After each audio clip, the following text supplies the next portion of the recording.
Hello viewer, আজকে আমার বাইকের অনেক দিন পরে মেটিওর 350-র একটা মডিফিকেশন আপডেট নিয়ে আসলাম। কি মডিফিকেশন বেসিক্যালি আমি করেছি মেটিওর 350-তে। সবার আগে আমি যদি সামনে থেকে শুরু করি, সামনের সাইডে যদি আমি মডিফিকেশনের হিসাব করি, আমি দুটা জিনিস বসাইছি। একটা হলো এই উইন্ডশিল্ডটা, ব্ল্যাক ভাইজর যেটা বলে, আমি ব্ল্যাক ভাইজরটা বসাইছি। ব্ল্যাক ভাইজরের একবারে মেটিওর এক্স শোরুম থেকে বসানো। এক্স শোরুম থেকে বসানোর কারণে যেটা হয়েছে, বাংলাদেশে আফটার মার্কেট যেটা পাওয়া যায় এই ক্লামটা পাওয়া যায় না। বাংলাদেশে যেটা আসে সেটা হলো হান্টার 350-র জন্য আসে একটা চ্যাপ্টা ক্লাম। এই ক্লামটা পাওয়া যায় না, কিন্তু আমার ইচ্ছা ছিল আমি এই ক্লাম্পেরই বসাবো। আফটার মার্কেট খুঁজেছি, পাইনি। তো এই জিনিসটা আমি একবারে মানে রয়্যাল এনফিল্ড শোরুম থেকেই নিয়েছি। এইটার প্রাইস পড়েছে আমার 4800 টাকা। এই যে এই দুটা নাট টাইপের এটা ছিল না, এইটা আমি পরে বসায় নিয়েছি আমি মার্কেট থেকে নিয়ে। আর একটা নিয়েছি এই রয়্যাল এনফিল্ড লেখা যে নেম প্লেটটা, অনেকে অনেক চওড়াটা বসায়, যেটা অবশ্য সুন্দর লাগে দেখতে।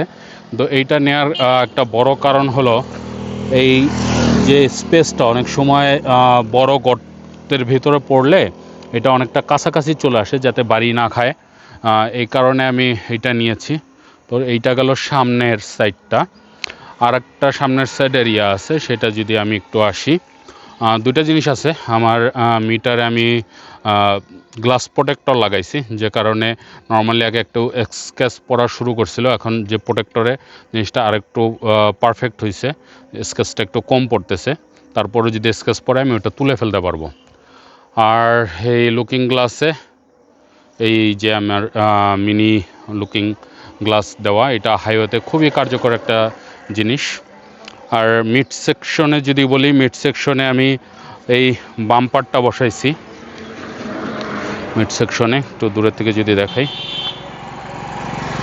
মিড সেকশনে এই বাম্পারটা বসানো আমার।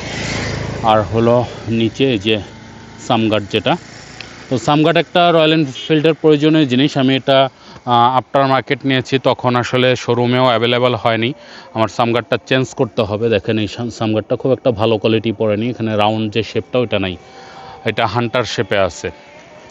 তো বাংলাদেশের একটা বড় প্রবলেম হলো আপনার ওরা কিছু না থাকলে বলবে না যে এটা এই মডেলের না, আপনাকে চালায় দেওয়ার চেষ্টা করবে যে এটা এই মডেলেরই। তা বাংলাদেশের আফটার মার্কেট একটা বড় সমস্যা।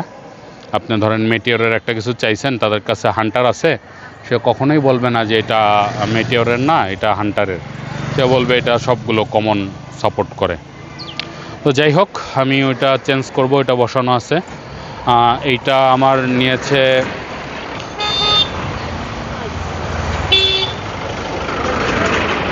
আমার লেগ গার্ড, যেটা এটা নিয়েছে 4500, এটাও আফটার মার্কেট।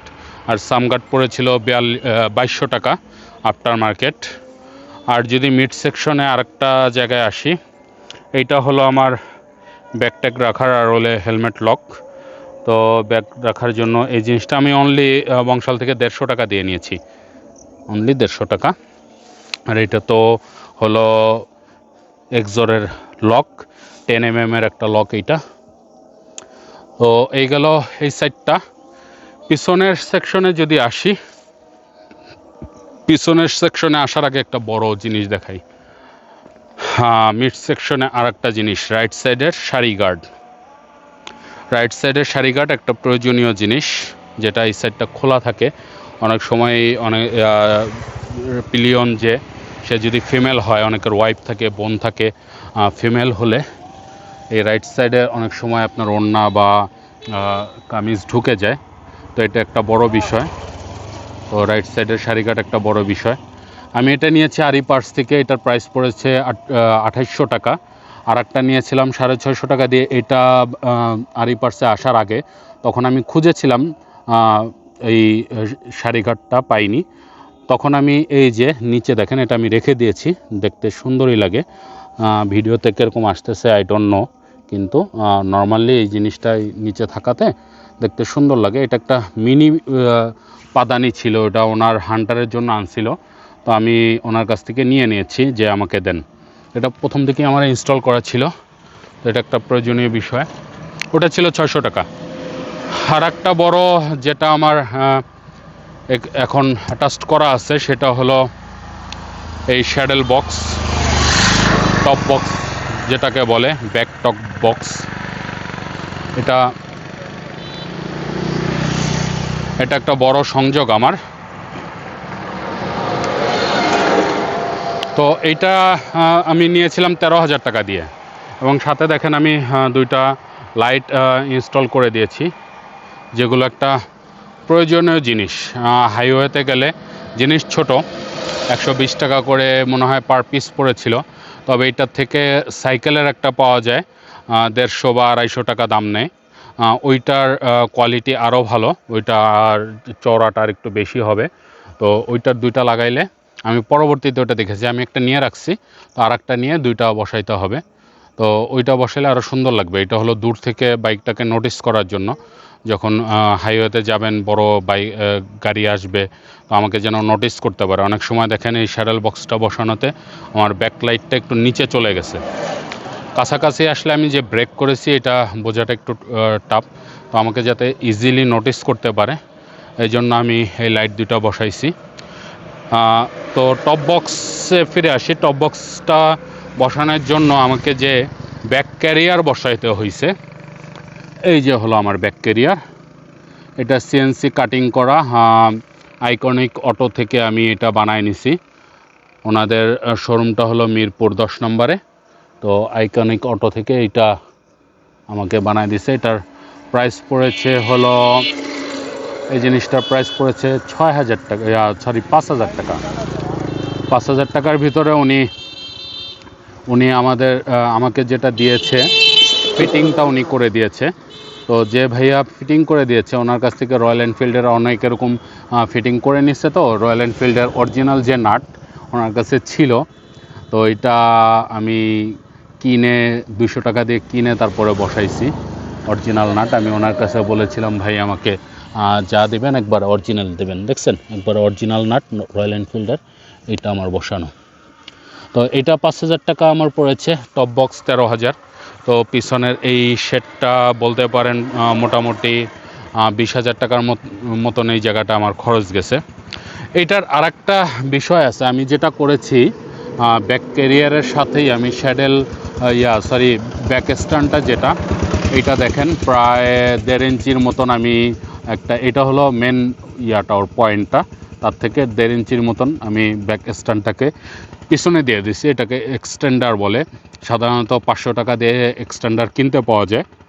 তো আমি এটা বানানোর সাথে ওনাকে যখন বুঝাই দিছি যে আমার এই জিনিস দরকার, উনি একবারেই আমাকে তৈরি করে দিয়েছে যে ভাইয়া আপনার ওই আলাদা করে এক্সটেন্ডার লাগবে না, এইটা আপনি একবারে বসায় নিতে পারবেন। তো এইটা বসানোতে যেটা হয়েছে, পিলিয়নের স্পেসটা একটু ব্যাকে গেছে, সে একটু এক্সট্রা জায়গা পাইছে। আমি এখানে আরেকটা জিনিস আনি নাই, যেটা আমার আনা উচিত ছিল, আপনারা দেখলে হয়তো আর একটু ভালো লাগতো। সেটা হলো এই জায়গাটার আমি আলাদা একটা ফোম দিয়ে, এই ধরনের পিউ লেদার দিয়ে, উপরে আরও একটা লেদারের মানে ফোম দিয়ে, এবং তার উপর পিউ লেদার দিয়ে একটা সিট বানাইছি, যেটা আমি ট্যুরে গেলে বসাইতে পারি। ট্যুর ছাড়া আমি নর্মালি যখন সিঙ্গেলি রাইড করি তখন খুলে রাখতে পারি। আমার যে ওয়াইফ, সে যখন বসে, তার কমফোর্টের জন্য এটা করা। তো কালকে যখন আমি দেশের বাড়িতে আসলাম, তখন ফার্স্ট ওই জিনিসটা আমি ইউজ করেছি। তো তখন বলতেছে যে এটা এখন যে অবস্থায় হয়েছে, সারাদিন ট্যুর করলেও সমস্যা নাই। এর আগে যেটা হয়েছিল, ওকে নিয়ে আমি বান্দরবন গিয়েছিলাম। তো বান্দরবন যাওয়াতেও সারাদিন বসে থেকে ওর একটু কষ্ট হয়েছিল, পায়ের যে বসার যে জায়গাটা ওখানে একটু ছুলে গিয়েছিল। তো কালকে বসে বলতেছে এই ধরনের কোনো প্রবলেম হবে না। তো মোটামুটি এই ছিল আমার একটা আপডেট বাইকের। যদি আমি ঘুরাইয়া দেখাই পুরা বাইকটাকে যদি দেখাই,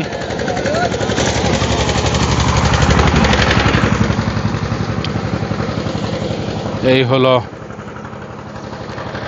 ফুল বাইকের একটা ভিউ। তো থ্যাংক ইউ।